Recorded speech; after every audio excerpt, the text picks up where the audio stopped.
যুবকেরা, এই পৃথিবীতে কত জালেম বাদশা এসেছে, কত শক্তিশালী পালোয়ান এসেছে, অনেক দুশ্মনী করেছে, অনেক জুলুম করেছে। হে তরুণ যুবকেরা, আল্লাহ তাদের ঠান্ডা করে দিয়েছেন, বরবাদ করে দিয়েছেন। মুসলমান, আল্লাহর নির্দেশ মানুন, আল্লাহর ইবাদতটা করুন, নামাজটা পড়ুন, রাসূলের সুন্নতটা মেনে চলুন। পৃথিবীর জমিনে কত জালেম বাদশা এসেছে, কত পালোয়ান এসেছে। বাবা, একটা পালোয়ানের কথা একটুখানি আপনাদের বলি। হযরতে আদম নবীর ভাই আমার বংশধরদের মধ্যে থেকে ভাইরা আমার, তরুণ যুবকেরা আমার, মা সাফুরার গর্ভে যিনি ভাই আমার এসেছিলেন, একজন পৃথিবী বিখ্যাত পালোয়ান, শক্তিশালী মানুষ, নাম তার হলো আওস বিন আনাক। ৩৫০০ বছর বেঁচে ছিলেন এই আওস বিন আনাক, ৩৫০০ বছর জীবিত ছিলেন। হযরতে আব্দুল্লাহ ইবনে আব্বাস রাদিয়াল্লাহু তাআলা আনহু থেকে হাদিসে এসেছে, আল্লাহ তাকে এত শক্তিশালী করেছিলেন, এত লম্বা চওড়া করেছিলেন, এত বিরাট পাহাড়ের মতো চেহারা বানিয়েছিলেন। সমুদ্রের পানিতে যখন তিনি নামতেন, তার কোমর পর্যন্ত হতো। সমুদ্রের পানিতে হাত দিয়ে মাছ ধরতেন, সেই মাছটা আকাশে তুলতেন, সূর্যের আলোতে ভেজে ফেলতেন। ওই মাছ সূর্যের আলোতে ভেজে তিনি খেয়ে নিতেন। আর পানি খাওয়ার প্রয়োজন হলে মেঘমালাতে লাঠি দিয়ে আঘাত করতেন, মেঘমালা থেকে পানি পড়তো, সেই পানি তিনি খেয়ে নিজের আশুদা মেটাতেন। নাম হলো আওস বিন আনাক। ৩৫০০ বছর লম্বা হায়াত পেয়েছিলেন। পৃথিবীর সর্বশক্তিশালী মানুষ ছিলেন তিনি। হে তরুণ যুবকেরা, হে আমার মুরব্বিয়ানেরা, কয়েকটা নবীর জামানা তিনি পেয়েছিলেন। প্রথম জামানায় তিনি একজন ঈমানদার ছিলেন, পরবর্তীকালে তিনি বেঈমান হয়েছিলেন। মুসা নবীর জামানা তিনি পেয়েছিলেন, নূহ নবীর জামানাও তিনি পেয়েছিলেন। হে তরুণ যুবকেরা, নূহ নবীর জামানায় ভাই আমার অনেক ঘটনা ঘটেছে। তার মধ্যে একটা প্রসিদ্ধ ঘটনা হলো বন্যা। হে তরুণ যুবকেরা, যখন মানুষ অন্যায়, অত্যাচার, পাপাচারে লিপ্ত হয়, আমার আল্লাহ তাদের উপর কখনো জমিনি গজব দেন, কখনো আসমানি গজব দেন, কখনো তার উপর কখনো ভাইরা আমার, তরুণ যুবকেরা, আমার আল্লাহ জালেম বাদশাকে নিয়োগ করে দেন। সেই জালেম বাদশা তাদের উপর দিনের পর দিন জুলুম করতে থাকে। একটু বুকে হাত দিয়ে ভাবুন, আমরা গুনাহ করছি কি করি না, গুনাহ আমাদের বেশি হয়ে যাচ্ছে কি যায়নি, এর জন্য আমাদের উপর এই মুসিবত গুলো আসছে না আসেনি? তবে একসঙ্গে আমরা চাটে ধ্বংস হয়নি। নূহ নবীর জামানায় সবাই চাটে একসঙ্গে বন্যায় ধ্বংস হয়ে গিয়েছিল। দাউদ নবীর জামানায় একসঙ্গে জালেমরা চাটে সব বানরে পরিণত হয়েছিল। ভাই আমার লূত নবীর জামানায় একসঙ্গে জালেমরা ভাই আমার চাটেতে তারা ভূমিকম্পে মাটির তলায় দেবে গিয়েছিল, তলিয়ে গিয়েছিল। ভাই আমার ফের মুসা নবীর জামানায় ফেরাউনের লোক লস্কররা সব চাটে একসঙ্গে নীল দরিয়ায় ডুবে মারা গিয়েছিল। হে তরুণ যুবকেরা, কিন্তু আমাদেরকে আল্লাহ, আমার আল্লাহ চাটে ধ্বংস করেন না। তার জন্য সেটা হলো আমার নবীর দোয়ার ওসিলায়। আমার নবী দোয়া চেয়েছিলেন, আল্লাহ আমার উম্মত যতই গুনাহ করুক আপনি চাটে ধ্বংস করবেন না। আল্লাহ বললেন, হে নবী, আপনার খাতিরে কবুল করে নিলাম। তাই এক জায়গায় ভাই আমার করোনা হয়, আর এক জায়গায় কিছু মানুষের ক্ষতি হয়, অন্য জায়গায় হয় না। এখানে আইলা লাইলা হচ্ছে, ওখানে হয় না। ওখানে ভূমিকম্প হচ্ছে, ওখানে হয় না। ওখানে সুনামি হচ্ছে, ওখানে হয় না। এখানে বন্যায় প্রচুর মানুষ মারা গেল, ওখানে মানুষ সুস্থ আছে। আমার নবীর দোয়া একসঙ্গে হয় না, এগুলো গজব। হে তরুণ যুবকেরা, হে আমার বন্ধুরা, নূহ নবীর জামানায় বন্যা হয়েছিল। বন্যার ঠিক কিছুদিন আগে একজন বুড়ি মা এসে নূহ নবীর হাতে হাত দিয়ে নূহ নবীর কাছে এসে বলল, হুজুর, আমি আপনার কথা শুনে বিশ্বাস করেছি, আপনি আমাকে কালেমা শরীফ পড়িয়ে দেন। আমি আপনার কাছে শিষ্যত্ব শিষ্যা হতে চাই, আপনার কাছে আমি শিষ্যত্ব গ্রহণ করতে চাই, শিষ্যা হতে চাই, আল্লাহকে এক বলে মানতে চাই, আপনার নির্দেশগুলোকে মানতে চাই, আপনি আমাকে কালেমা পড়িয়ে দেন। নূহ নবী কালেমা পড়িয়ে দিলেন, লা ইলাহা ইল্লাল্লাহ নূহ নবিউল্লাহ। হে তরুণ যুবকেরা, হে আমার মুরব্বিয়ানেরা, ওই বৃদ্ধা মহিলা বললেন, হুজুর আপনি আমাকে একটু তালিম দেন, কি করব আমি?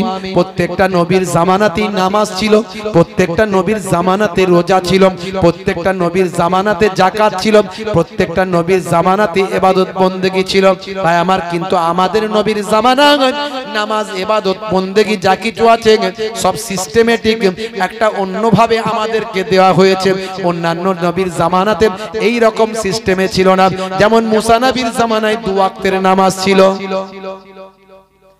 হে তরুণ যুবকেরা, আল্লাহর নবী বললেন, মা বুড়িমা তুমি আমার নির্দেশগুলোকে মানো, আল্লাহর হুকুমগুলোকে মানো। আর একটা নাসিহা তোমাকে করছি মা বুড়িমা, ফাজকুরুনি আযকুরুকুম, বান্দা তুমি আমাকে স্মরণ করো, আমি আল্লাহ তোমাকে স্মরণ করব। আমার আল্লাহ কোরআন মাজিদে এই আয়াত জানিয়েছেন। ভাইরা আমার, তরুণ যুবকেরা আমার, আলা বিযিকরিল্লাহি তাতমাইন্নুল কুলুব, অন্তরের প্রশান্তি আসতে পারে আল্লাহর জিকিরের মাধ্যমে। বুড়িমাকে বললেন, মা বুড়িমা শুনে রেখে দাও, যে কোনো অবস্থায় পড়ো না কেন তোমার লিসানটা, তোমার জিহ্বাটা আল্লাহর জিকিরে মাশগুল রাখবে। জোরে হবে না, আর জোরে হবে না। হে তরুণ যুবকেরা, হে আমার বন্ধুরা, হে আমার মুরব্বিয়ানেরা, সেই সময় দেখতে পাওয়া যায় বুড়িমাকে বললেন, যাও মা বুড়িমা সর্বদা আল্লাহর জিকিরে লিপ্ত থাকবে। আল্লাহর জিকিরে যদি তোমার জবানটাকে মাশগুল রাখো, যে কোনো বিপদে পড়ো না কেন আমার আল্লাহর জিকিরের ওসিলায় আমার আল্লাহ তোমাকে হেফাজত করে দেবেন। বুড়িমা যাওয়ার আগে নূহ নবী বললেন, মা বুড়িমা শুনে রেখে দাও, জেনে রেখে দাও, তুমি খবর জানো না মা, অল্প দিনের মধ্যে একটা বিশাল বন্যা হবে। এই বন্যায় এই যে আমি নৌকা তৈরি করব, এই নৌকাতে যারা উঠবে তারাই কেবল বাঁচবে, বাকিরা আর কেউ বাঁচবে না। আমার আল্লাহ জানিয়ে দিয়েছেন, যত জালেম বেঈমান, যত আল্লাহদ্রোহী, যত নবীদ্রোহী আছে সব ধ্বংস হয়ে যাবে। মা বুড়িমা শুনে রেখে দাও, আমার নৌকাতে ঠিক টাইমে এসে উঠে যেও। বুড়িমা বলল, হুজুর আমি বুড়ি মানুষ হয়ে গেছি, আমি কখন কিভাবে জানতে পারবো? আমি খোঁজ খবর রাখার চেষ্টা করব, আর আপনি একটু মাথায় রাখবেন, যদি বন্যার আগে আগে আমি নৌকার কাছে এসে পৌঁছেছি কিনা, না হলে আমাকে একটু ডেকে হেঁকে নৌকায় তুলে নেবেন। হে তরুণ যুবকেরা, হে আমার বন্ধুরা, বুড়িমা চলে গেল, হুজরার ভিতর থাকে, গরিবের সংসার, বুড়িমার দিন চলে। এইভাবে দেখতে দেখতে বন্যা এসে হাজির হলো। বন্যা আসার আগে নূহ নবী নৌকা তৈরি করছেন শুকানো অবস্থায়। শুকানো তো নৌকা তৈরি করছে, জালেমরা বলছে হ্যাঁ নূহ নবীর মাথা মনে হচ্ছে গেছে, ঝড় নাই, বৃষ্টি নাই, পানি নাই, নৌকা তৈরি হচ্ছে। তো নৌকা তো যেমন তেমন নৌকা তৈরি হবে না, বিশাল নৌকা হবে, বিশাল নৌকা হবে, বুঝতে পারছেন? কারণ সারা বিশ্বের যত ইমানদারদের তুলবেন, যত পশু পাখি আছে সব জোড়ায় জোড়ায় সব তুলে নেবেন যাকে পাবেন। হে তরুণ যুবকেরা, বিশাল বড় দুটো ওক গাছ, শক্ত পারওয়ালা বিশাল লম্বা দুটো ওক গাছ দরকার। তখনকার যুগে আল্লাহ বরকত দিয়েছিল গাছের, মানুষেরও যেমন হায়াতের বরকত দিয়েছিলেন। তখনকার যুগে 1000 বছর, 1200-1500 বছর মানুষ বেঁচে থাকতো। আউস বিন আনাক 3500 বছর বেঁচে ছিল। ভাবুন, গাছেরও বরকত ছিল। কিপ্তিদের মাঝখানে আমার আল্লাহ এমন ফল দিয়েছিলেন, একটা আনারের দানা, একটা বেদানার দানা, দুইজনের পেট ভরে যেত। আমার আল্লাহ ফসলে এমন বরকত কিপ্তিদের দিয়েছিলেন। হে তরুণ যুবকেরা, তখনকার ব্যাপারটা আল্লাহ আলাদা রেখেছিলেন। মুসলমান একটুখানি শুনুন, হে তরুণ যুবকেরা জেনে রেখে দেন, এমন সময় দেখতে পাওয়া যায় দুটো ওক গাছ আনতে হবে বাবা, কিন্তু কোনো হাতি দিয়ে হবে না, মানুষ দিয়ে হবে না, শত শত মানুষ মিলেও ওই গাছ চাগিয়ে আনতে পারবে না। হযরতে নূহ নবী দেখলেন এই গাছ একমাত্র চাগিয়ে আনতে পারে আউস বিন আনাক। আউস বিন আনাক ছিল পেটুক লোক, খাবার দিলে যে যা কাজ বলবে সব করে দেবে। খাবার দিতে হবে পেট ভরে, খাবার অনেক দরকার, বিশাল শরীর বিশাল খাবার দরকার, তো খাবার দিলে যে কোনো কাজ করে দেবে। হযরত নূহ নবী বললেন, হে আউস বিন আনাক, ও গাছ দুটো আনতে হবে, এখানে এনে দিতে হবে। বলে কোনো অসুবিধা নেই, আপনি আমাকে খাবার দেবেন কিনা বলুন। বলে হ্যাঁ।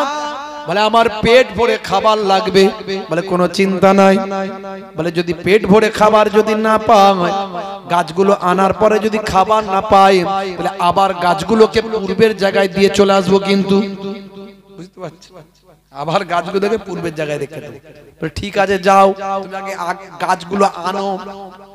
হে তরুণ যুবকেরা, গাছগুলো যখন কাঁধে করে দুই কাঁধে দুটো নিয়ে এসেছে, যেখানে শত শত মানুষ আনতে পারে না, এত তার বিশাল দেহ বিশাল শরীর, দুই কাঁধে দুটো গাছকে চাগিয়ে নিয়েছে নূহ নবীর সামনে হাজির। নূহ নবীকে এবার বলে খাবার দাও। নূহ নবী, নূহ নবী খাবার কোথায় পাবেন? বিশাল খাবার তার লাগে। দুটো মাত্র রুটি নিয়েছে, বললেন এই নাও দুটো রুটি তোমাকে দিলাম। হে তরুণ যুবকেরা, হে আমার বন্ধুরা, হে আমার মুরব্বিয়ানেরা, এমন সময় নূহ নবীকে এই দুটো রুটি দেখে বললেন, এই দুটো রুটি তো আমার একটা বিন্দুর মতো, এ কোথায় যে চলে যাবে খবর থাকবে না। আমি এই রুটি দুটো খাচ্ছি, তুমি আমার আরো খাবারের ব্যবস্থা করো। নূহ নবী বললেন ঠিক আছে, তুমি বিসমিল্লাহ বলে কিন্তু খাবে। বলে ঠিক আছে, অসুবিধা নাই। বিসমিল্লাহির রহমানির রহিম বলে আউস বিন আনাক যখন রুটি খাওয়া শুরু করলো, দেড়খানা রুটিতেই তার পেটটা ভরে গেল। জোরে হবে না, জোরে হবে না। এ তরুণ যুবকেরা, ওদিকে বন্যা চলে এলো। ভাইরা আমার, সমস্ত পশু পাখি মানুষ ইমানদার যারা, তাদেরকে জোড়ায় জোড়ায় সব তুলে নিলেন। ইমানদার সাহাবীদেরকে সব তুলে নিলেন। বন্যা হয়ে গেল বাবা, পাহাড়ের উপর 40 গজ পানি উঠে গেল। জালেমরা আর কেউ বেঁচে রইল না, সব ধ্বংস হয়ে গেল। কেউ কেউ বলেন এই বন্যাতে আউস বিন আনাক বেঁচে গিয়েছিল, কারণ সে বিশাল লম্বা ছিল, বিশাল ক্ষমতাশালী ছিল। আবার কেউ কেউ বলেন না না, আউস বিন আনাককে আল্লাহ ওই সময় ছোট করে দিয়েছিলেন। ছোট করার কারণে নূহ নবী তাকে বন্যায় নৌকাতেই তুলে নিয়েছিল। আউস বিন আনাক নূহ নবীর জামানা পেয়েছিল। ভাইরা আমার, তরুণ যুবকেরা আমার, মুরব্বিয়ানিরা আমার, ভাই আমার, বন্যা কেটে গেল, মাটি শুকিয়ে গেল, অনেক ঘটনা ঘটেছে বাবা, অনেক কিছু আলোচনা আছে। সে আলোচনা বাদ দিয়ে বলি, ছোট করে জানিয়ে দি বাবা, এমন সময় বন্যা পরিষ্কার হওয়ার পরে, জমিন শুকিয়ে যাওয়ার পরে, আবার স্বাভাবিক হয়ে যাওয়ার পরে নূহ নবীর মনে পড়েছে বুড়ি মাকে তো নৌকায় তুলি না। এমন সময় সাহাবীদের বললেন, সাহাবীরা, ও সাহাবীরা শুনে রেখে দাও, তোমাদের কি সেই বুড়ি মার কথা মনে পড়েছে? বলে হুজুর মনে পড়েছে। বাবা বুড়ি মাকে তো তোলা হয়নি। বলেন না হুজুর তোলা হয়নি। আরে বুড়ি মা মারা গেল মনে হয়। আচ্ছা বুড়ি মার ঘরটা কোথায় বলো, একটু তার ঘরটা তো দেখে আসি, সেই জায়গাটা একটু প্রদক্ষিণ করে আসি, সেই জায়গাটা একটু প্রদক্ষিণ করে আসি, ঘুরে আসি, এই জায়গাটা একটুখানি সেই জায়গাটা তল্লাশি করে আসি। ঘুরে ঘুরে ওই তরুণ যুবকেরা সাহাবা সঙ্গীদের নিয়ে বুড়িমার ঘরের হুজরার দিকে যখন নূহ নবী যেতে লাগলেন, যেতে যেতে যেতে যেতে নূহ নবী বুড়িমার হুজরার কাছাকাছি যখন পৌঁছালেন, হুজরার ভিতর থেকে বুড়িমা নূহ নবীকে দেখে হন্তদন্ত হয়ে ছুটে বেরিয়ে এলে। হে তরুণ যুবকেরা, আল্লাহর নবী নূহ সেই সময় বললেন, মা বুড়িমা কি ব্যাপার তোমার? বুড়িমা বললেন, হুজুর ব্যাপার আর কি, আপনি কি আমাকে বন্যার খবর দিতে এসেছেন, বন্যার সংবাদ দিতে এসেছেন?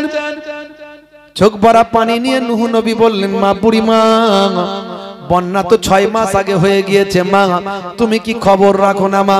আচ্ছা মা বলো তো মা, কেমন করে তুমি বাঁচলে মা, কেমন করে তুমি জিন্দা থাকলে মা, ওই পানির সময় তুমি কি করেছো মা, বন্যার সময় তুমি কিভাবে বেঁচে রইলে মা, একটু খুলে বলো। বলে হুজুর বন্যা হয়ে গেছে। বলে হ্যাঁ। বলে হুজুর বলবো কি, আপনি আমাকে বলেছিলেন ও নবী, ও মা বুড়িমা, যে কোনো অবস্থায় পড়ো না কেন আল্লাহর নামের তাসবিহটা চালিয়ে যাবে, জিকিরটা বন্ধ করবে না। এই জিকিরের ওসিলায় তোমার বিপদ কোনটা দিয়ে আসবে চলে যাবে, টের পাবে না, বুঝতে পারবে না। আমি আপনার কথাকে নাসিহা মনে করে সর্বদা আমার লেসানটা জিহবাটা আল্লাহর জিকিরে মাসগুলো রেখেছিলাম। কি কথা বলবো হুজুর, বন্যা কোনটা দিয়ে এসেছে আর গেছে আমি বুড়ি মা টের পাইনি, বুঝতে পারি না। জোরে হবে না, আরে জোরে হবে না। হে তরুণ যুবকেরা, আল্লাহর জিকির করলে, আল্লাহর ইবাদতের মধ্যে থাকলে আল্লাহর গায়েবী মাদাদ আসবে।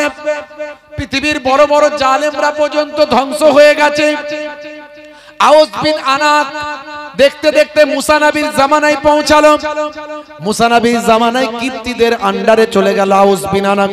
কিপ্তিরাটা ভাই আমার খাবারের লোভ দেখিয়ে বেঈমান করে দিল, মুশরিক করে দিল। কিপ্তিরা ভালো মন্দ খাওয়ায়, কিপ্তিদের আল্লাহ বরকত দিয়েছিল। এক একটা ফল বিশাল বিশাল দিয়েছিল। এক একটা ফল খেলে ভাই আমার এক একজন মানুষ, কয়েকজন মানুষের একটা ফলেতে পেট ভরে যেত, কয়েকটা দানাতে পেট ভরে যেত। হে তরুণ যুবকেরা, এই আউস বিন আনাককে কিপ্তিরা ভাই আমার মুশরিক বানিয়ে ফেলেছিল, তাদের দলের লিডার বানিয়েছিল, তাদের ভাই আমার যোদ্ধাদের নেতা বানিয়ে দিয়েছিল। হে তরুণ যুবকেরা, হযরতে মুসা কালিমুল্লাহ, হযরতে মুসা কালিমুল্লাহ তার বনি ইসরাইলদের মধ্যে থেকে 12টা গোত্র ছিল। এই 12টা গোত্র থেকে 12 জন প্রতিনিধি ঠিক করলেন, লিডার ঠিক করলেন। ঠিক করে কিপ্তিদের মাঝখানে পাঠালেন, যাও হে 12 জন লিডার, আমার পক্ষ থেকে যাও। মুসা কালিমুল্লাহ পাঠিয়েছেন কিপ্তিদেরকে আল্লাহর পথে ফিরিয়ে নিয়ে আসো। যাও যাও, তাদেরকে দ্বীনের দাওয়াতটা দাও, তাদেরকে মুসা নবীর কালেমাটা জানিয়ে দাও। আল্লাহ এক, আল্লাহ ওয়াহাব সুন্নাত, আল্লাহ ছাড়া কোনো মাবুদ নাই। আল্লাহর ইবাদত করতে হবে, নামাজ পড়তে হবে, সুন্নতটা মেনে চলতে হবে, রোজা রাখতে হবে, যাকাতটা দিতে হবে। কিপ্তিদেরকে জানিয়ে দাও।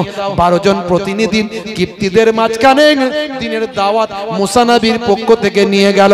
এ তরুণ যুবকেরা, হে আমার বন্ধুরা, এমন সময় কিপ্তিরা আউস বিন আনাকের কাছে পাঠিয়ে দিল।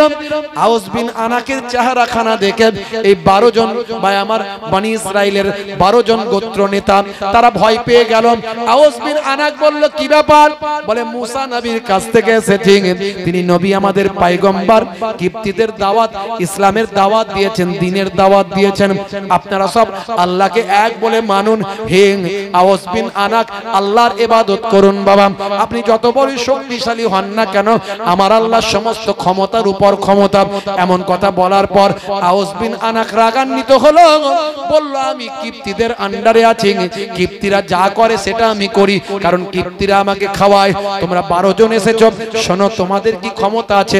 যাও মুসা কালিমুল্লাহকে আমার কাছে পাঠাও, তার সঙ্গে আমি লড়াই করতে চাই। এই বলে 12 জন গোত্রপতিকে একটা হাতের তালুর মধ্যে তুলে নিল। একটা হাতের তালুতে 12 জন গোত্রপতি। এরা 12 জন মারা যাওয়ার ভয়ে বলল, ছেড়ে দাও বাবা, আমরা দুর্বল মানুষ, আমাদেরকে কি মেরেই বা কি পাবে? এই কথা শুনে আউস বিন আনাকের মনে দয়া হলো, ছেড়ে দিল। বলে, যাও মুসা কালিমুল্লাহকে পাঠাও। হে তরুণ যুবকেরা, হে আমার বন্ধুরা, হে আমার মুরব্বিয়ানেরা, মুসা কালিমুল্লাহ এবার দ্বীনের দাওয়াত নিয়ে গেলেন। আউস বিন আনাক বলল, হে মুসা, তোমার সঙ্গে তো লড়াই করতে চাই। কত বড় জাদুবিদ্যা শিখেছো, হাতের লাঠি ছাড়লে তোমার নাকি সাপ হয়ে যায়। এত বড় জাদুবিদ্যা শিখেছো, ঠিক আছে, দেখবো তোমার কত ক্ষমতা, আর আমি আউস বিন আনাকের কত ক্ষমতা। আউস বিন আনাক এখানে, মাথা ওখানে, বিশাল লম্বা তাগড়া। মুসা কালিমুল্লাহ একেবারে ভাই আমার বুঝতে পারছেন কোথায়? তো বন্ধুরা, আমার, এমন সময় হযরতে মূসা কালিমুল্লাহ আল্লাহর কুদরতি লাঠির উপর ভর দিয়ে আকাশে উড়তে লাগলেন। আকাশে উড়ে উড়ে উড়ে উড়ে আউস বিন আনাকের ভাই আমার জানুর কাছে মূসা নবীর কুদরতি লাঠি দিয়ে এক আঘাত করলেন। এই এক কুদরতি লাঠির আঘাতে আউস বিন আনাকের মতো পৃথিবীর শ্রেষ্ঠ পালোয়ান, পৃথিবীর শ্রেষ্ঠ ভাই আমার, পৃথিবীর শ্রেষ্ঠ মস্তান ভাই আমার, যার ক্ষমতার কাছে কারো ক্ষমতা টেক খাবে না, সেই আউস বিন আনাক জমিনে পড়ে গেল। পড়লো তো পড়লো, এমন ভাবে পড়লো নীল দরিয়ার নদীর এপারে পা আর ওপারে মাথা, এইভাবে পড়ে আউস বিন আনাক মারা গেল। এইভাবেই মারা গেল। কিতাবের মধ্যে আছে, তাফসীরের কিতাবগুলো পড়বেন পাবেন, আউস বিন আনাকের ডেড বডি এইভাবে পড়েছিল। ভাই আমার, শেষে দেখা গেল পরবর্তী 200 বছর এই ডেড বডির কঙ্কাল পড়ে আছে। এই কঙ্কালটা 200 বছর কঙ্কালটা সেতু হিসাবে কাজ করছিল। মানুষজন এই কঙ্কালের উপর পা দিয়ে হেঁটে হেঁটে নদী পার হতো। এইভাবে 200 বছর পর্যন্ত এই আউস বিন আনাকের কঙ্কালটা একটা সেতুর মতো, একটা ভাই আমার পোলের মতো, একটা ব্রিজের মতো হয়ে গিয়েছিল। কঙ্কালের উপর দিয়ে জনগণ পার হয়ে নীল নদী, ভাই আমার নীল নদ পার হয়ে চলে যেত। বলুন না সুবহানাল্লাহ। হায় রে হায়, আমার আল্লাহ কি না করতে পারেন। সব আল্লাহর মহিমা, আল্লাহর কুদরত। ভাই আমার, এত বিশাল শক্তিশালী কেউ আমার আল্লাহ কঙ্কাল বানিয়েছেন এবং তার কঙ্কালটাকে একেবারে ব্রিজ বানিয়ে দিয়েছেন। সেই ব্রিজের উপর দিয়ে মানুষ হেঁটে যেত। ভাই আমার, 200 বছর পর্যন্ত মুসলমান পৃথিবীর এত শক্তিশালী মানুষগুলো ধ্বংস হয়ে গেছে। আমার আল্লাহর দরবারে রেহাই পায়নি। আপনি আমি যারা ইবাদত করব, আল্লাহ আমাদের কুদরতি মাদাত করবেন। বুড়িমা দুর্বল মানুষ, কোনো শক্তি নাই, সামর্থ্য নাই, ক্ষমতা নাই, ছোট্ট কুটিরে থাকতো, শুধু আল্লাহর জিকিরের তাসবিহটা পড়তো। আল্লাহ তার খাতিরে নূহ নবীর জামানায় পৃথিবীর সর্বশ্রেষ্ঠ বন্যা, পাহাড়ের উপরে 40 গজ, সেই বন্যা থেকেও বুড়িমাকে আল্লাহ হেফাজত করে দিয়েছেন। জোরে বলুন।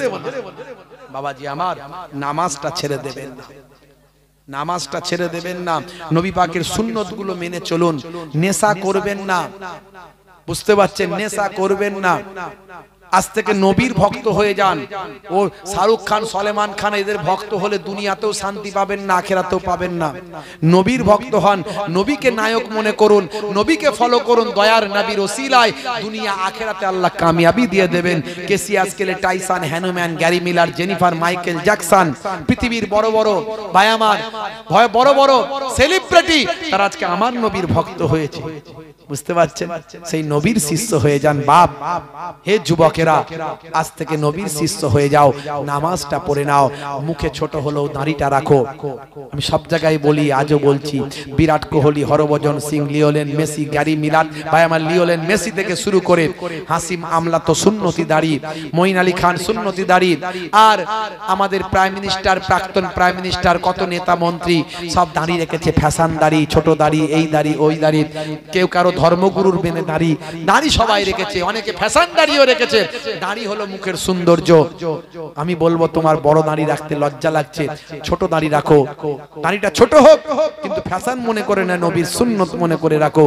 আজ বেঁচে আছো, কাল মারা গেলে 3 দিন পরে খবর থাকবে না। কবরে যখন দেওয়া হবে, যদি দাড়িটা ছোট হয়, সুন্নতওয়ালা, সুন্নত মনে করে নবী রাখতে বলেছেন বলে রেখেছি, ওই অবস্থায় কবরে যদি যাও, মুনকার নাকির ফেরেশতা বলবে মান রব্বুকা, দেখতে পাবে মুখে দাড়ির দেখা। হতে পারে ওই দাড়িটাই হবে নাজাতের জারিয়া। নামাজটা আজকে বাড়িতে নিয়ে যাও।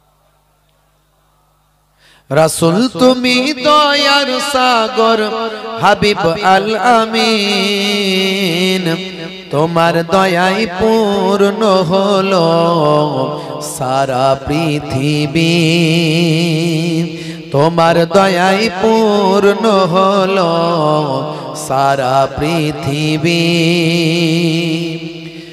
তুমি করলে দুঃখ মোচন দুঃখী মহিলাদের, তুমি দিলে অধিকার ফিরিয়ে তাদের, তোমার কাছে ঋণী সবাই, তোমার কাছে ঋণী সবাই। আমরা প্রতিদিন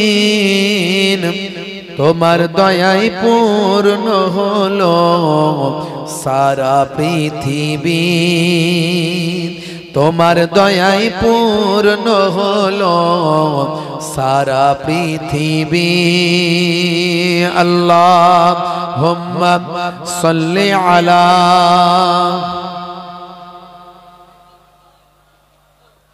ওয়ালা আলি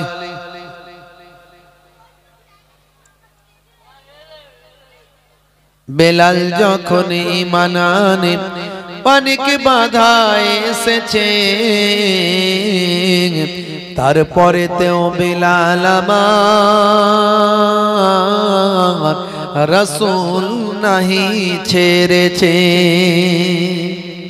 জোরে হবে না সুবহানাল্লাহ জোরে হবে না সুবহানাল্লাহ হাবসি বলে কেন এত ঘৃণা করে ভাই অন্যায় ভাবে অত্যাচার কেন করা হয় হাবসি বলে কেন এত ঘৃণা করে ভাই অন্যায় ভাবে অত্যাচার কেন করা হয় মরুভূমির উপরেতে বুকে পাথর তার চাপিয়েছে তারপরে তেও বেলাল আমার রাসূল নাহি ছেড়েছে জোরে হবে আর জোরে হবে না মুসলিম মোরা ভাই ভাই বলি সকাল বিকাল মুখে কয়জন মোরা পাশে দাঁড়ায় আপন ভাইয়ের দুঃখে রে আপন ভাইয়ের দুঃখে মুসলিম মোরা ভাই ভাই বলি সকাল বিকাল মুখে কয়জন মোরা পাশে দাঁড়ায় আপন ভাইয়ের দুঃখে রে আপন ভাইয়ের দুঃখে আবু বকর ছুটে গিয়ে উমাইয়ার কয় যতদিন আর লাগবে লাগুক বেলাল আমার চাই সারা গায়ে রক্ত জোরে মাটি লাল হয়েছে তারপরে তেও বেলাল আমার রাসূল নাহি ছেড়েছে জোরে হবে না তারপরে তেও বেলাল আমার রাসূল নাহি ছেড়েছে আল্লাহুম্মা সাল্লি আলা এই কমিটি ছেলেটা কে গেল কমিটি ছেলেটা ডাকে ওয়ালা আলি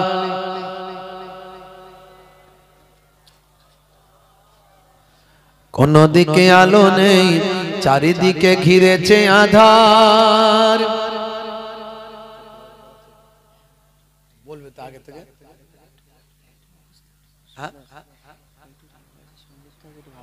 তাহলে আগে তো কিছু বলবে না তখন শেষে 15 মিনিট সময় তখন বসে বলবে কোন দিকে আলো নেই চারিদিকে ঘিরেছে আধার কোন দিকে পথ নাই চারিদিকে ঘিরেছে কুফার চারিদিকে ঘিরেছে কুফার তবুও চলতে হবে সামনে যেতেই হবে এই ডাক সুবহানাল্লাহ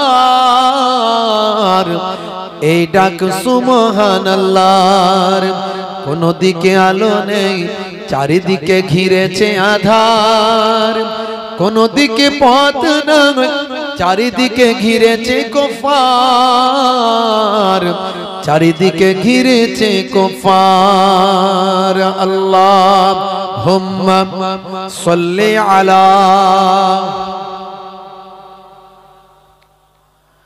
ওয়া আলা আলিহি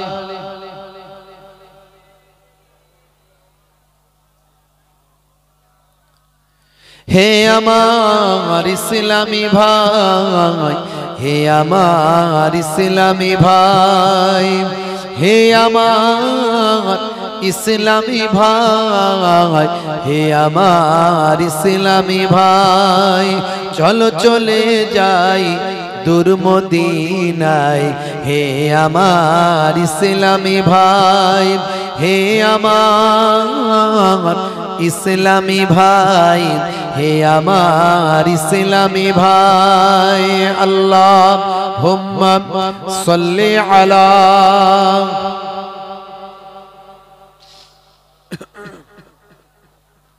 ওয়া আলা আলি সাইয়্যিদিনা।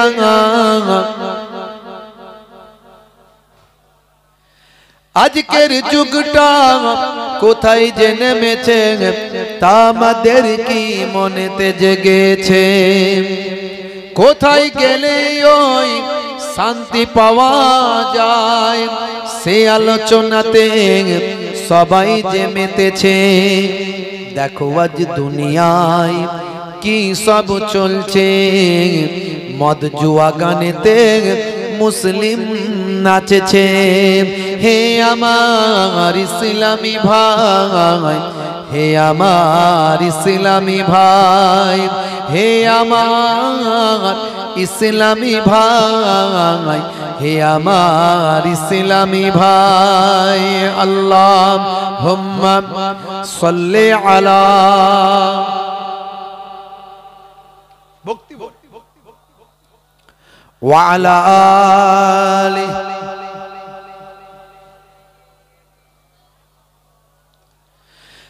নামাজ ছেড়েছে, ধর্ম ভুলেছে, সিগারেট শুধু নয় মদ তারা চুমেছে। কথা ঠিক না ভুল বলেন? মুসলমানের ছেলে মাঝে মাঝে সিগারেটের টান মারে, আবার সময় ভালো গেলে লাল পানীয় দু ফাইল চালায়, আছে না নাই? জোরে বলেন। হ্যাঁ, একটা ছেলে দাওয়াত করেছে আমাকে, বুঝতে পারছেন?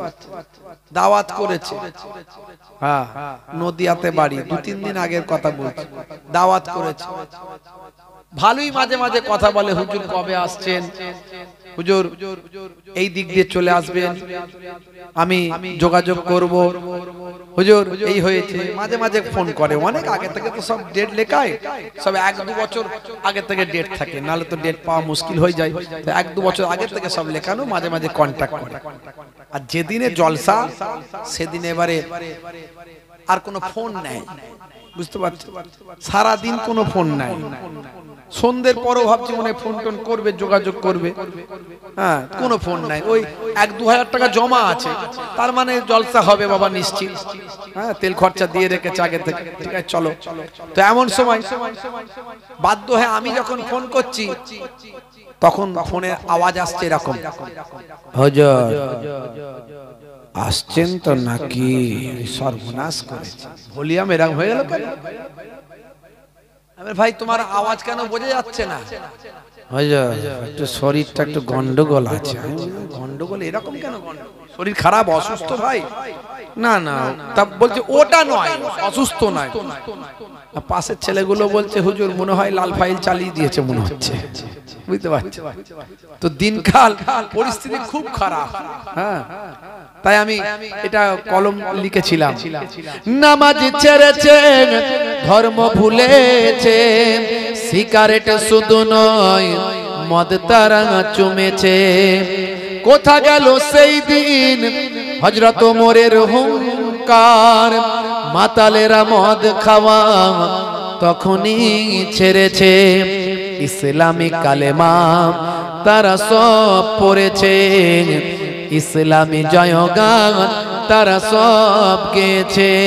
হে আমার ইসলামী ভাই, হে আমার ইসলামী ভাই, হে আমার ইসলামী ভাই, হে আমার ইসলামী ভাই।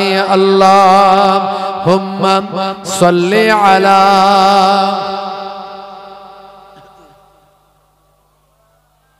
ওয়া আলা আলিহি।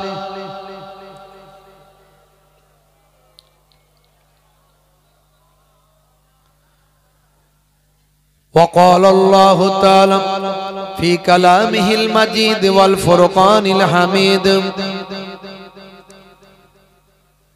মা খালাকতুল জিন্না ওয়াল ইনসা ইল্লা লিয়াবুদুন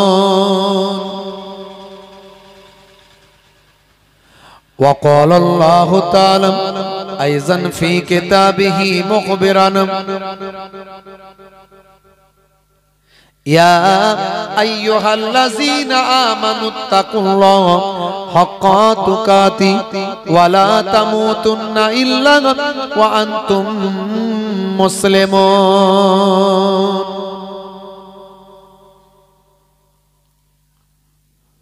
وقال الله تعالى أيضا في كتابه مخبرا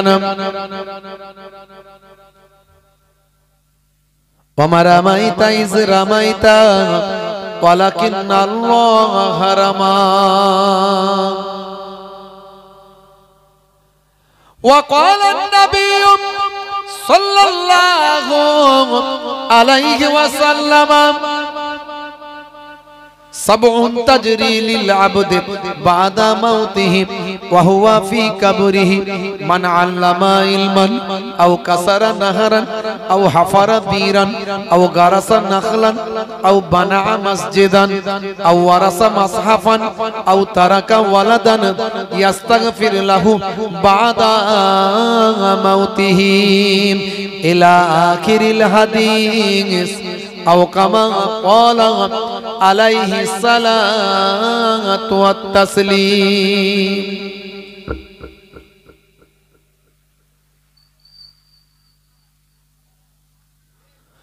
وقال النبي صلى الله عليه وسلم من تمسك بسنتي عند فساد أمتي فله أجر 100 شهيد إلى آخر الحديث أو كما قال عليه الصلاة والسلام শ্রদ্ধেয় সম্মানীয় আজকের সভার সভাপতি সামনে উপবিষ্ট আমার পিতৃতুল্য বাপজিরা আছেন, তরুণ যুবকেরা আছেন, মুরব্বিয়ানেরা আছেন, জওয়ান যুবকেরা আছেন, স্নেহের বাচ্চারা আছে, পর্দার আড়ালে জননী মায়েরা বোনেরা আছে, মিডিয়া পারসন যারা ইসলামের দাওয়াতকে সাবলীল ভাবে মানুষের কাছে পৌঁছে দিচ্ছেন নেক নিয়ত করে, ম্যানেজমেন্টের দায়িত্বে যারা আছেন, কমিটি ভাইরা আছেন, মসজিদ কমিটি, মাদ্রাসা কমিটি, জলসা কমিটি, বাজার কমিটি, যে যেভাবে সোশ্যাল ওয়ার্ক সামাজিক কাজ করছেন, জাতি ধর্ম বর্ণ নির্বিশেষে প্রত্যেককে ফুরফুরা দরবার শরীফ ছোট হুজুর পীর কেবলা রহমাতুল্লাহ আলাইহির মেয়ে ছেলে নাতি হিসাবে, মায়াপুর পীরনগরী হুজুর পীর কেবলা রহমাতুল্লাহ আলাইহির ছেলে ছেলে পৌত্র হিসাবে আমি মোহেবুল্লাহ হুসাইনি আমার হরিণখোলা দরবার শরীফের পক্ষ থেকে প্রত্যেককে আন্তরিক সালাম, শুভেচ্ছা, ভালোবাসা জ্ঞাপন করি। আল্লাহ পাকের রহমত সমস্ত ঈমানদারির উপর হোক, জোরে বলুন আল্লাহুম্মা আমিন। খুব সংক্ষেপে আলোচনা, ঠান্ডার রাতও অনেক হয়ে গেছে।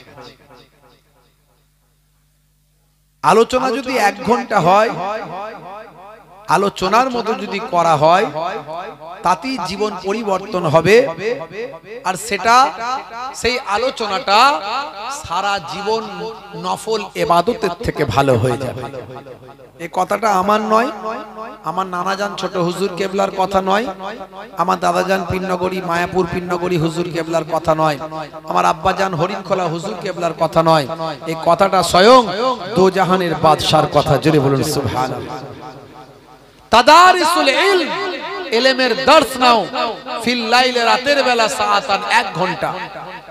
1 ঘন্টা যদি দর্সের মতো দর্স হয়, তাকরীরটা তাকরীরের মতো হয়, বয়ানটা বয়ানের মতো হয়, আর যারা সামেঈন হযরত আছেন তারা যদি শোনার মতো শোনেন, 1 ঘন্টার আলোচনাটা নবী বলেন সারা জীবন নফল ইবাদতের থেকে ভালো। জোরে বলুন সুবহানাল্লাহ।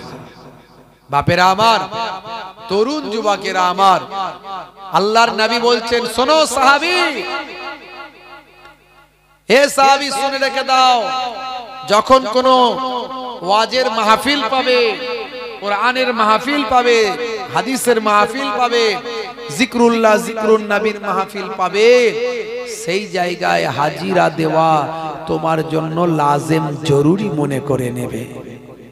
ফাইজা খালাউতা ফাহারিক লিসানিকা মাস্তাতাআত বিজিকরিল্লাহ, আর যখন তুমি একাকী থাকবে, নিরিবিলিতে থাকবে, তখন তোমার জিসেমটা, তোমার জবানটা আল্লাহ আল্লাহ জিকিরে মশগুল করে রাখবে। এই দুটো কাজ যদি করতে পারো, আমি দয়ার নবী বলছি, খায়রাত দুনিয়া ওয়াল আখিরাত, আমার আল্লাহ তোমার দুনিয়াতেও ভালো করবেন আর আখিরাতেও ভালো করে দেবে। হে তরুণ যুবকেরা, হে আমার বন্ধুরা, শুনে রেখে দিন বাবা, জেনে রেখে দেন, আমার আল্লাহ তাআলা পৃথিবীর জমিনে আপনাকে আমাকে খামোখা সৃষ্টি করেন না, খামোখা সৃষ্টি করেন না। পৃথিবীর জমিনে যেমন ইবাদত করবেন, ভালো কাজ করবেন, তেমন তার জাযা বদলা আল্লাহ আখিরাতে দেবেন, দুনিয়াতেও দেবেন, আখিরাতে দেবেন। রব্বানা আতিনা ফিদ দুনিয়া হাসানা ওয়া ফিল আখিরাতি হাসানা, দুনিয়াতেও আল্লাহ ভালো করবেন, আখিরাতেও আল্লাহ ভালো করবেন। ভাইরা আমার, তরুণ যুবকেরা আমার, আদ দুনিয়া মাজরাতুল আখিরাহ, দুনিয়া হলো পরকালের শস্য ক্ষেত্র, এখানে যেমন গাছ লাগাবেন ফলটা আখিরাতে পাবেন। হে তরুণ যুবকেরা, হে আমার মুরব্বিয়ানেরা, শুনে রেখে দিন বাবা, জেনে রেখে দেন, হে মুসলমান, একটুখানি লক্ষ্য করুন।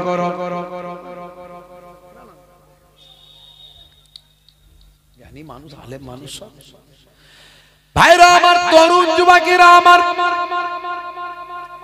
হে আমার মুরব্বিয়ানেরা,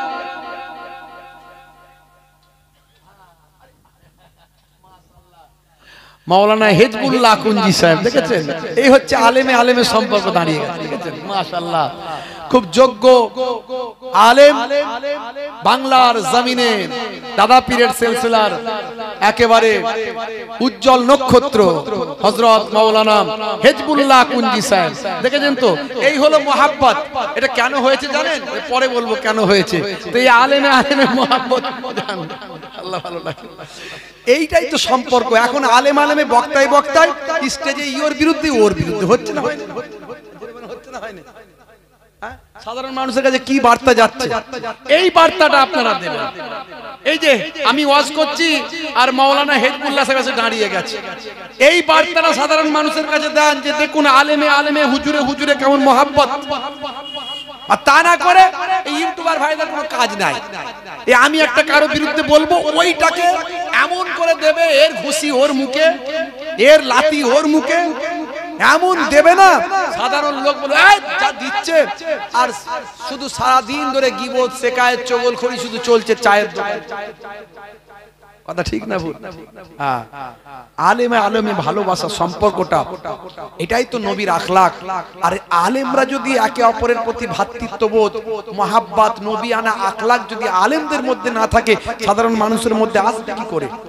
এই যারা গন্ডগোল করে, যারা ঝগড়া করে, আলেমে আলেমে মনোমালিন্য করে, এদের থেকে আমাদের দূরে থাকতে হবে, কারণ এদের কাছ থেকে নবীয়ানা শিক্ষা আমরা পাবো না। তোমার নিজের মধ্যে তো নবীয়ানা আখলাক নাই, তুমি আবার কি শিক্ষা দেবে? কথা ঠিক না ভুল? হে তরুণ যুবকেরা, কথায় কথা বেড়ে যায়, খুবই সংক্ষেপ করে আলোচনা করব। মুসলমান, একটু ছোট্ট করে বলবো, একটু আলোচনাটা শুনে নিন বাবা মা, ছোট্ট করে বলবো, মুসলমান একটু খেয়াল করুন। বন্ধুরা আমার, তরুণ যুবকেরা আমার, আমার আল্লাহ পৃথিবীর জমিনে আপনাকে আমাকে বেকার সৃষ্টি করেননি। কোরআন মাজিদের আয়াত দিয়ে আমি প্রথমেই বলেছি, আমার আল্লাহ বলছেন, বান্দারে তোদের আমি বেকার সৃষ্টি করি না, তোদের আমি পৃথিবীর জমিনে পাঠিয়েছি কে ভালো কাজ করে আর কে মন্দ কাজ করে। তা'মুরুনা বিল মারুফ ওয়া তানহাউনা আনিল মুনকার, তোমরা ভালো কাজের আদেশ করবে, খারাপ কাজের নিষেধ করবে, ভালো কাজটা করবে, খারাপ কাজটা ত্যাগ করবে। আর তোমাদেরকে আমি আল্লাহ আমার ইবাদত বন্দেগী করার জন্য পৃথিবীর জমিনে তোমাদের পাঠিয়েছি। হে তরুণ যুবকেরা, ইবাদত মানে নামাজ, ইবাদত মানে রোজা, ইবাদত মানে হজ, ইবাদত মানে যাকাত, তেলাওয়াতে কালাম পাক, দরুদ শরীফ, সালাম শরীফ, যা কিছু করলাম সব ইবাদতের মধ্যে গণ্য। তাহলে সংসারটা কেমন করে করবেন? চাকরি বাকরি, কাজ কারবার, ব্যবসা বাণিজ্য, বিবি বাচ্চার সঙ্গে সম্পর্ক, স্বামী স্ত্রীর মহাব্বত, সন্তানদের পড়াশোনা, পিতামাতার খেদমত, এই সব কিছু আপনি কিভাবে করবেন? মনে রাখবেন, ঘুম থেকে ওঠা থেকে ঘুমাতে যাওয়া পর্যন্ত, সকাল থেকে ভোর থেকে সন্ধ্যা পর্যন্ত, সন্ধ্যা থেকে আবার সকাল পর্যন্ত আপনি যা কাজ করবেন সবটাই যদি নবী পাকের তরিকা অনুযায়ী হয়, দয়ার নবীর দেখানো পথ অনুযায়ী হয়, নবী পাকের সুন্নত অনুযায়ী হয়, সবটা আপনার ইবাদতের মধ্যে গণ্য হবে। মেহমান এসেছেন, আপনি মেজবান হিসাবে মেহমানের সঙ্গে আপনি একটু হাতটা লাগিয়ে খাবেন। খেতে যদি ইচ্ছা না লাগে খাওয়ার ভান করবেন। ভাইরা আমার, অনেক সময় দেখা যায় মেহমানকে খাবার দিয়ে মেজবান আউট। কথা ঠিক না ভুল? আমরাই তো দেখতে পাই মেহমানকে খাবার দিয়ে মেজবান আউট। নবী বলছেন না, যখন মেহমানকে খাওয়াবে তখন তুমি তার সঙ্গে খাবে। খেতে যদি ইচ্ছা না যায় অন্তত হাতটা লাগাবেন। মনে রাখবেন, এতে মেহমান আন্তরিক ভাবে খেতে পাবেন যে মেজবান আমার সঙ্গে খাচ্ছে, পেট ভরে আন্তরিকতার সঙ্গে খাবেন। আর যদি মেহমানকে খেতে দিয়ে তুমি চলে যাও, মেহমানের খেতে কিন্তু বোধ হবে। নবী আমার কত সুন্দর শিক্ষা দিয়েছেন। 1450 বছর আগে এই মেহমান আর মেজবানের সম্পর্কটা যদি আপনি করতে পারেন, ইবাদতের সওয়াব পাবেন।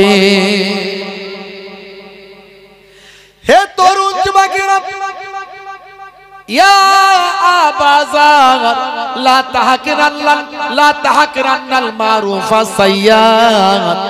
বাবা আবুজার, তোমার চোখে তোমার ধরে না এমন কিছু নেক কাজ আছে, ভালো কাজ আছে, তোমার মনোপ্রুত হয় না, তোমার চোখে ধরে না, তোমার চোখে ভালো লাগে না। ছোট ছোট আমল, এটা আবার ইবাদত নাকি?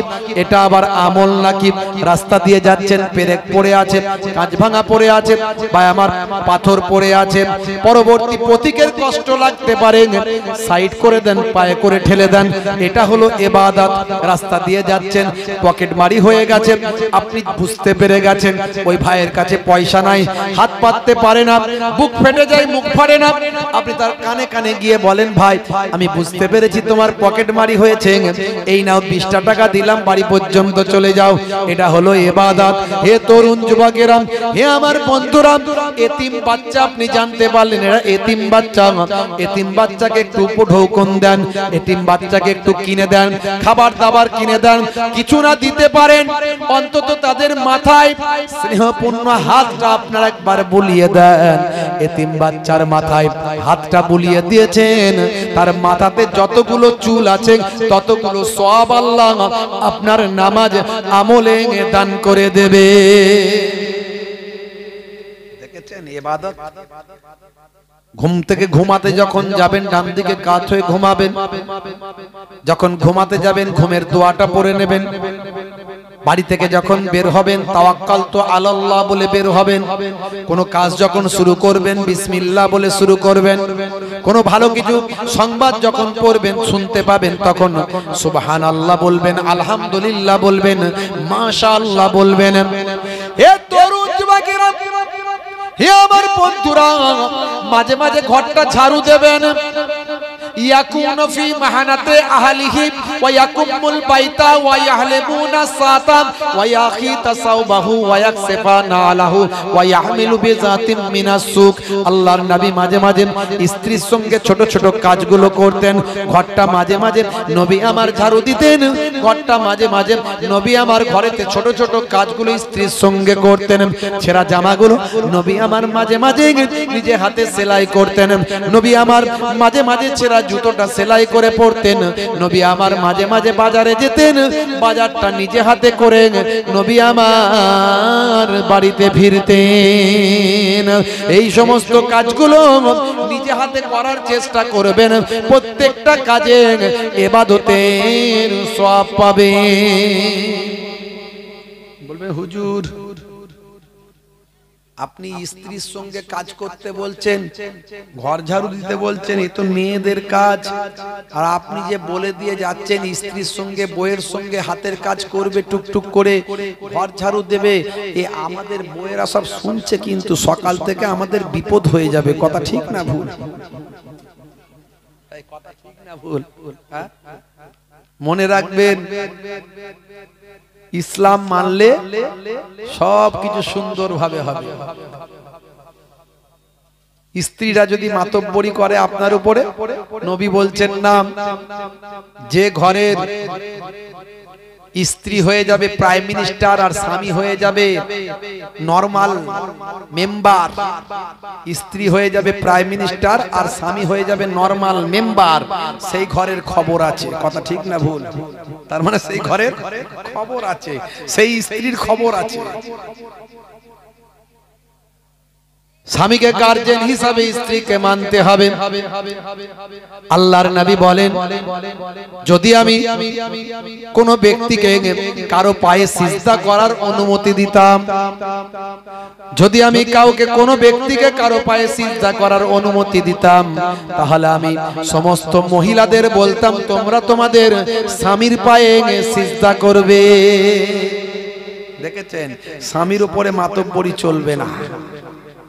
মাইকম্যান ভাই, ও মাইকম্যান ভাই ঘুমিয়ে গেছে, সর্বনাশ করেছে, এই তোলো না একটু। মাইকম্যান ভাই একটুখানি ইকোটা কমিয়ে দেন, ঘুম পেয়ে গেছে, বুঝতে পেরেছি, হালকা একটু কমান। ঘুমে ডিস্টার্ব করে দিলাম আপনার। কি সুন্দর ঘুমাচ্ছিলেন, বেশ ভালো লাগছিল, একটু ঘুমটা ভাঙিয়ে দিলাম। হে তরুণ যুবকেরা, হে আমার বন্ধুরা, হে আমার মুরব্বিয়ানেরা, শুনে রেখে দিন বাবা, জেনে রেখে দেন। তাহলে আপনি যখন ঘুমাবেন ডান দিকে কাত হয়ে ঘুমাবেন, আপনার পায়ের গিরার নিচে যেন পোশাকটা না যায়। মা আসফালা মিনাল কাবাইন মিনাল ইজারে ফিন্নার, যদি ইচ্ছাকৃতভাবে পুরুষদের পায়ের গিরার নিচে পোশাকটা যায়, নবী বলেন ওই অংশটা জাহান্নামের আগুনে জ্বলবে। তাই 1450 বছর আগে দয়ার নবী যা বলেছেন, আজকের যুগে বিজ্ঞান আর বাস্তবতায় পরিণত হয়। পৃথিবীর বিজ্ঞানীরা কথার পণ্ডিতেরা তাই নবীর কথায় অবাক হয়ে যায়। কোরআন শুনে তারা মুগ্ধ হয়। 1450 বছর আগের কোরআন, দয়ার নবী যা বলেছেন, আজকের যুগে বিজ্ঞান আর বাস্তবতায় পরিণত হয়। নবী বলেছেন বসে পেচ্ছাপ করবে, পেচ্ছাপ করে পবিত্র হবে। বসে পেচ্ছাপ করবে, পেচ্ছাপ করে পবিত্র হবে। বেশিরভাগ কবরের আযাব হয় পেচ্ছাপ করে পবিত্র না হওয়ার কারণে।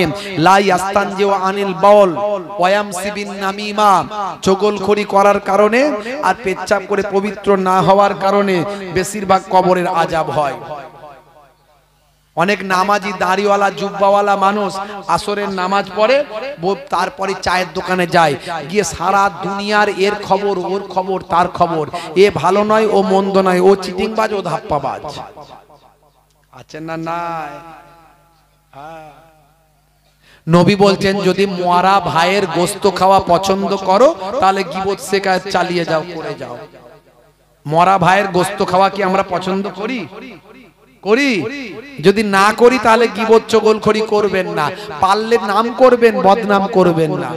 আর যদি কারো খারাপ দেখেন কানে কানে বলে তাকে শুধরে দেবেন, এটাই ইসলামের নির্দেশ। তা না করে আমরা সারা দুনিয়ায় তার খবর বলে বলে বেড়াই। এখন ইন্টারনেটেও চলছে, কথা ঠিক না ভুল? হে তরুণ যুবকেরা, হে আমার বন্ধুরা, হে আমার মুরব্বিয়ানেরা, বেশিরভাগ কবরের আযাব হয় পেচ্ছাপ করে পবিত্র না হওয়ার কারণে।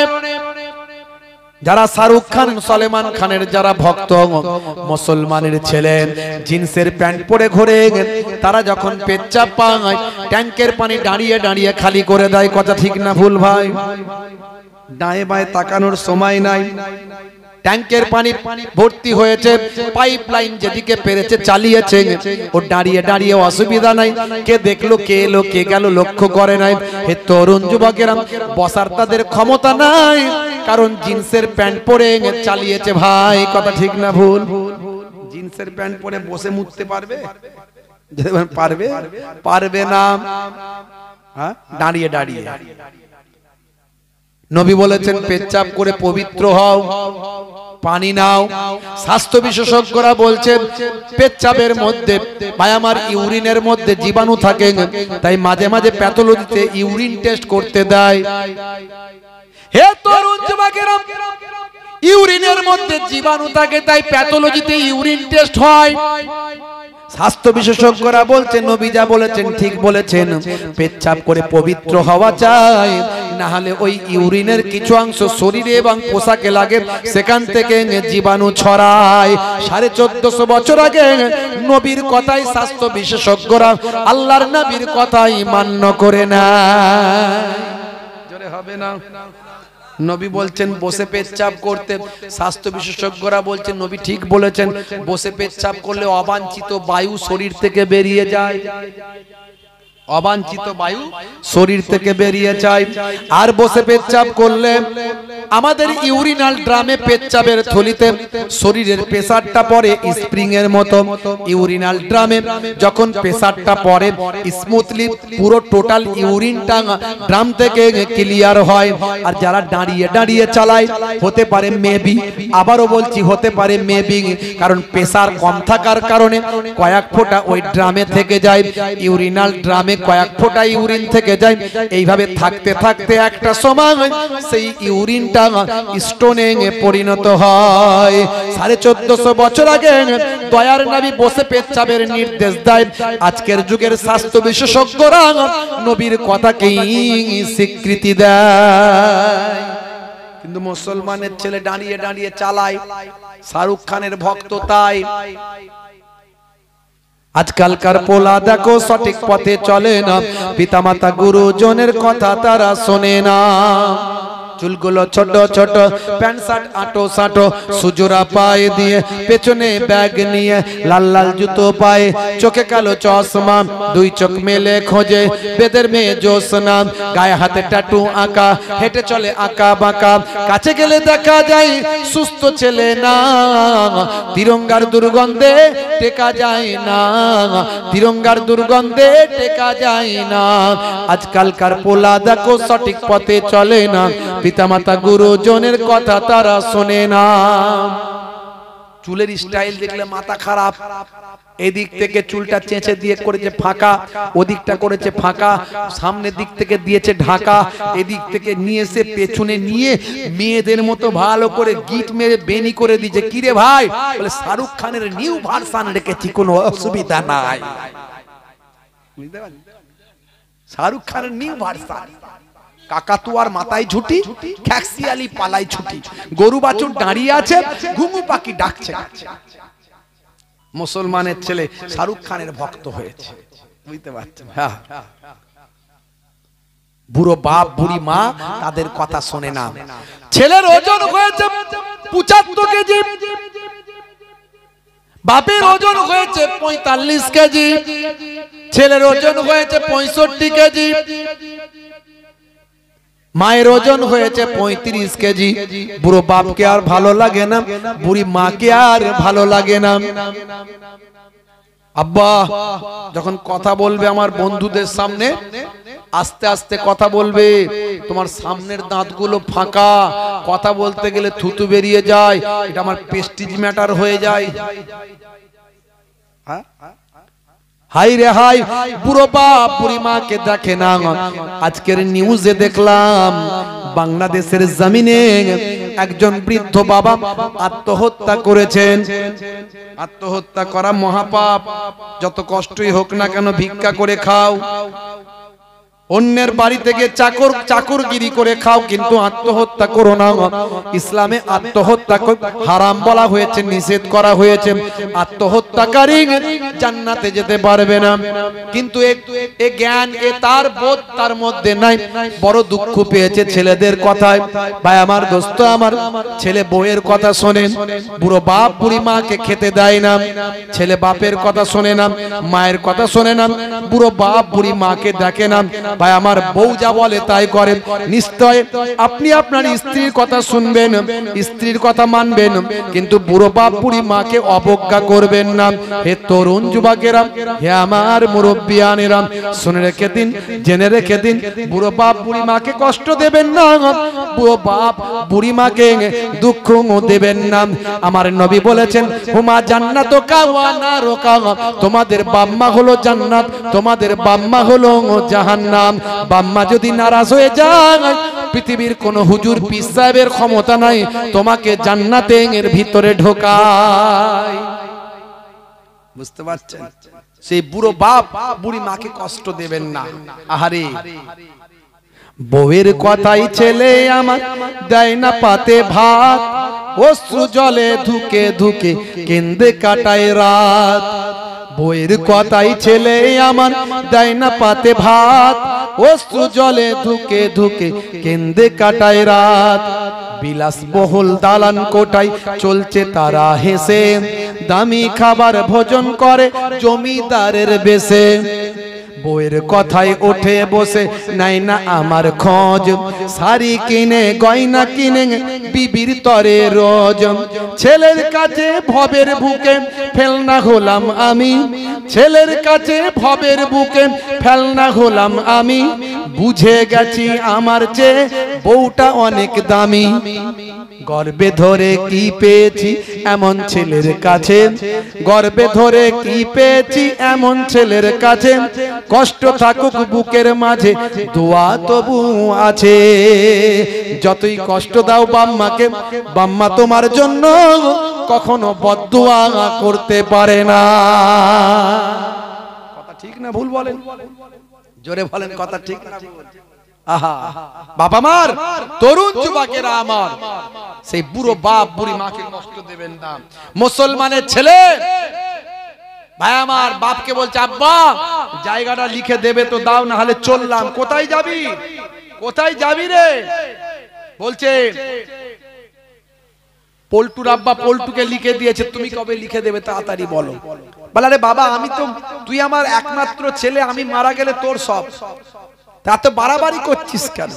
বলে, ও সব জানি না, যদি তাড়াতাড়ি লিখে দাও তাহলে ভালো, আর না হলে আমি তোমার কাছ থেকে শ্বশুর বাড়ি পালাবো। উড়ি সর্বনাশ! বাপেরও টেম্পার বেড়ে গেল, মাঝখানে বাম্পার না দিয়ে বলে গেট আউট ফ্রম হিয়ার, বেরিয়ে যাও। ছেলেও টেম্পার বেড়ে গেল, মাঝখানে বাম্পার না দিয়ে রেসিন সাইকেল ধরলো, ভ ভু ভ ভু ভ ভু, শ্বশুর বাড়ি জিন্দাবাদ, শ্বশুর বাড়ি জিন্দাবাদ। উড়ি সর্বনাশ! কালো কালো ভাইয়ের তিরঙ্গার দোকানে, পানের দোকানে গিয়ে দাঁড়ালো, দাঁড়িয়ে বলছে, কই রে, মনে আমার অশান্তি, তাড়াতাড়ি 5টা দিয়ে শান্তি। উরি বাপ! হ্যাঁ, মনে অশান্তি হয়েছে, চালাচ্ছে শান্তি। কারবারে চলছে ভালো ধান্দা, খাচ্ছে রজনীগন্ধা। মন করবে কমল, খাচ্ছে ওরা বিমল। যেখানটা বসবে সেখানটা চষে দিয়ে বেরিয়ে যাবে পুচ পুচ পুচ পুচ। 12 বছর ঘাস জন্মাবে না, 12 বছর ঘাস জন্মাবে না।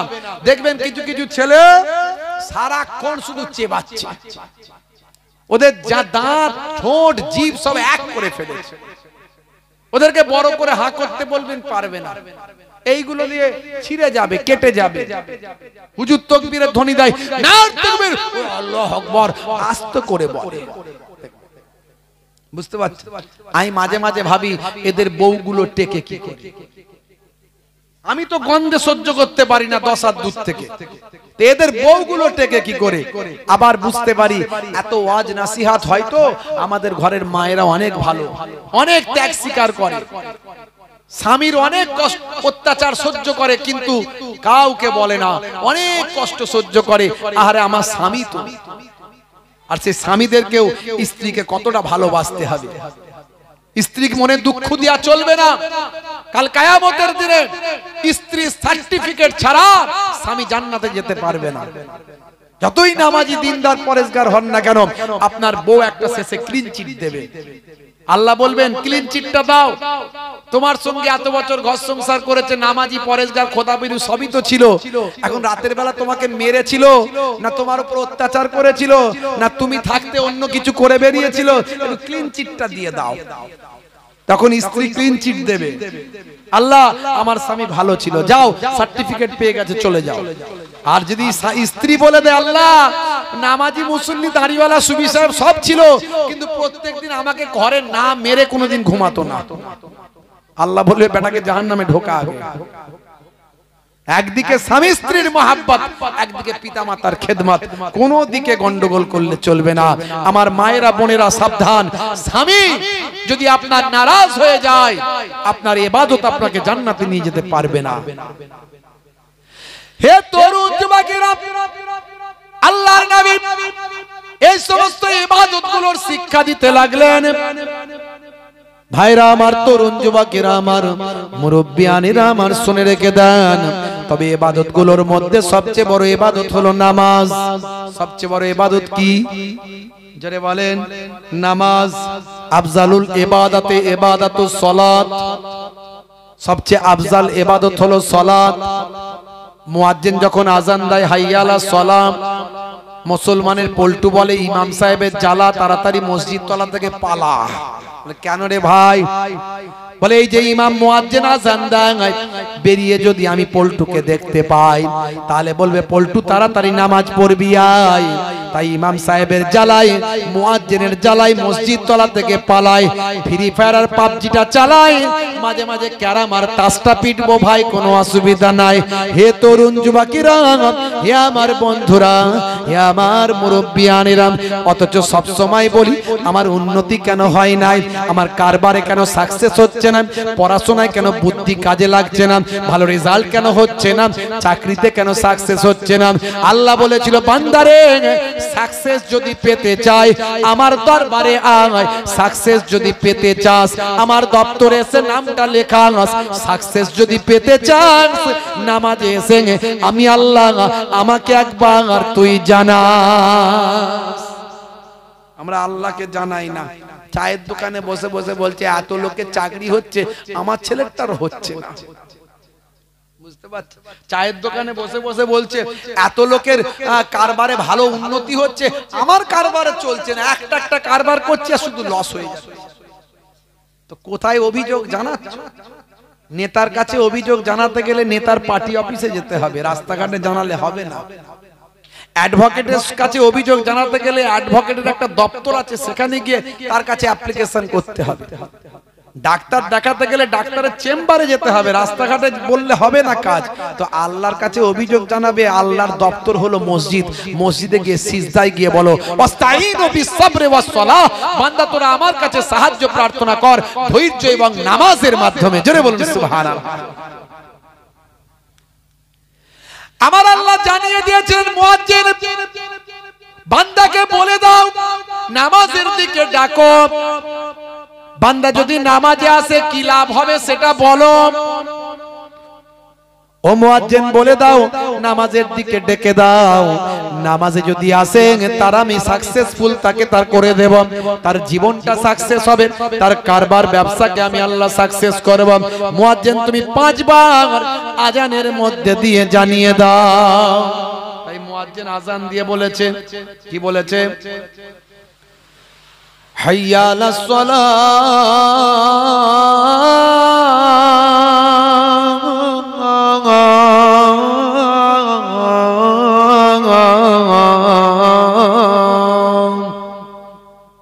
মানে এসো নামাজের দিকে এসো। নামাজের দিকে এলে কি হবে? কি হবে? আল্লাহ বলছে বলে দাও সাকসেসফুল করব, ও সাফল্য দেব, বলে দাও। 5 বার করে বলেছে, আমরা কিন্তু পাত্তা দিইনি। যারা নামাজ পড়িনি তারা পাত্তা দিইনি। যদি বুঝতাম, আজ থেকে বুঝে নেন যে নামাজের দিকে এলে কি হবে। মুয়াজ্জিনকে বলছেন আল্লাহ বলে দাও। মুয়াজ্জিন বলছে হাইয়া আলাল ফালাহ,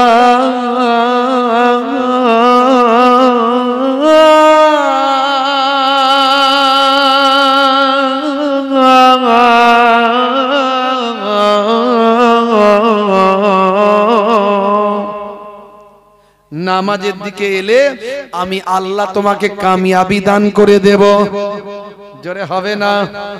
যদি সাকসেস হতে চাও নামাজে গিয়ে মসজিদে জামাতে গিয়ে দাঁড়িয়ে যাও।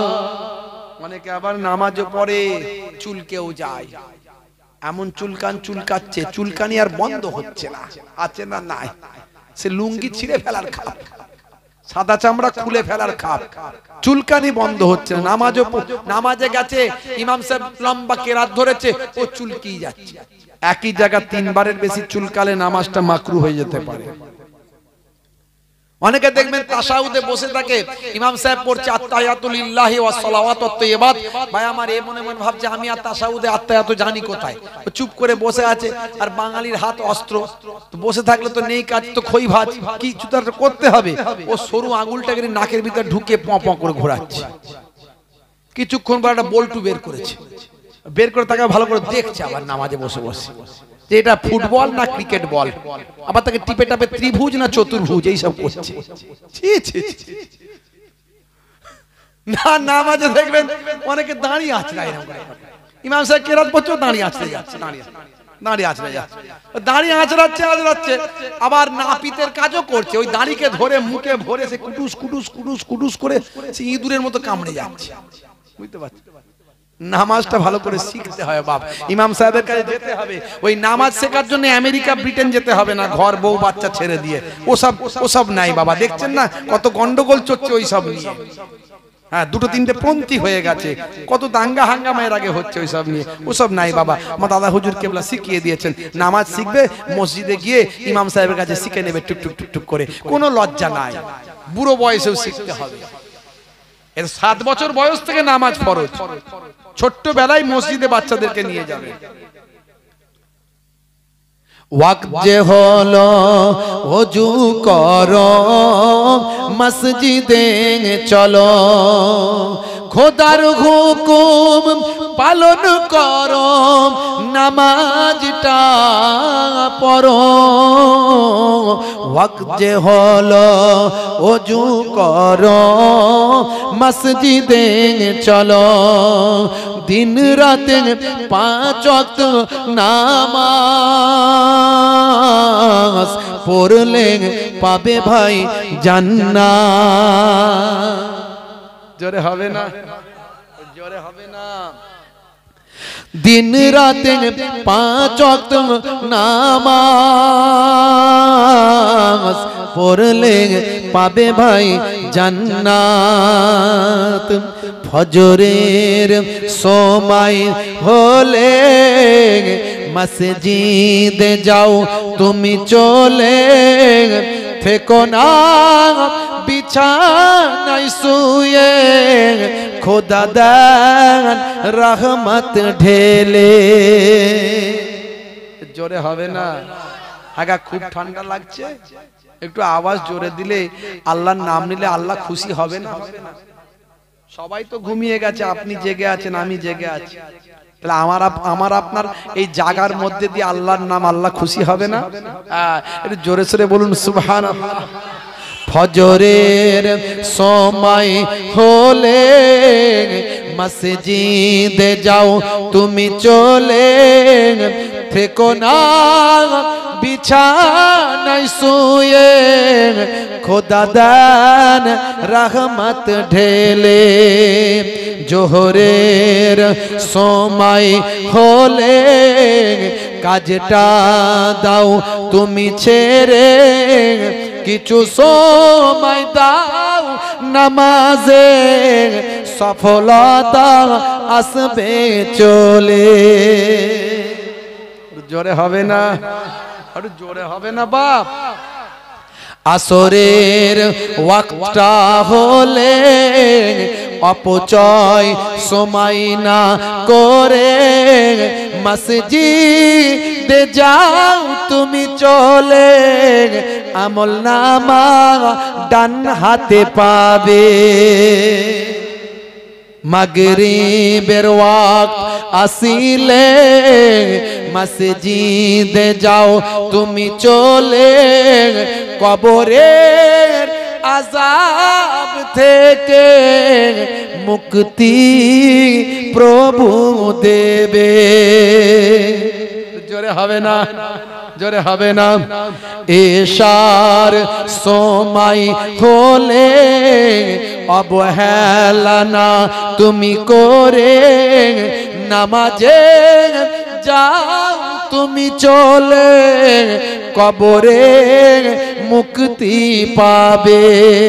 ওয়াক্ত যে হলো ওযু করো মসজিদে চলো, ওয়াক্ত যে হলো ওযু করো মসজিদে চলো, খোদার হুকুম পালন করো নামাজটা পড়ো।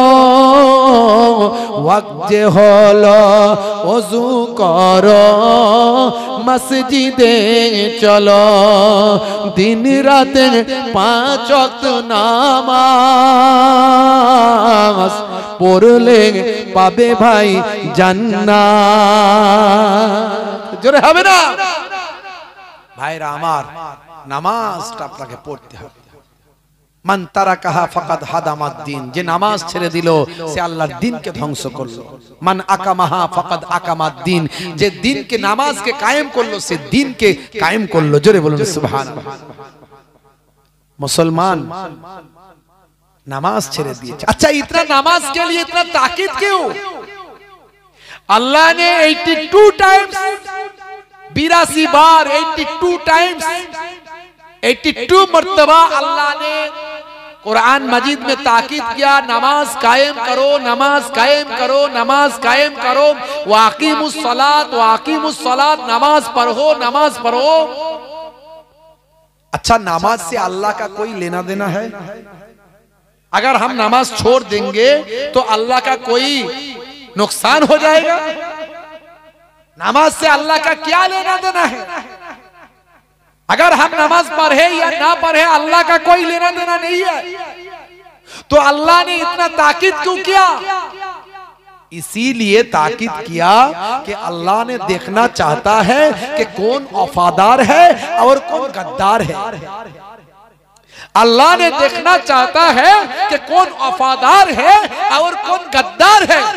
जो आजान के बाद कारोबार छोड़ के मस्जिद में जाए वो वफादार है, जो आजान के बाद खेत छोड़ के मस्जिद में जाए वो वफादार है, जो आजान के बाद दुकान छोड़ के मस्जिद में जाए वो वफादार है, जो आजान के बाद घर छोड़ के मस्जिद में जाए वो वफादार है। और जो ना जाए वो कौन है? ऑपोजिट है।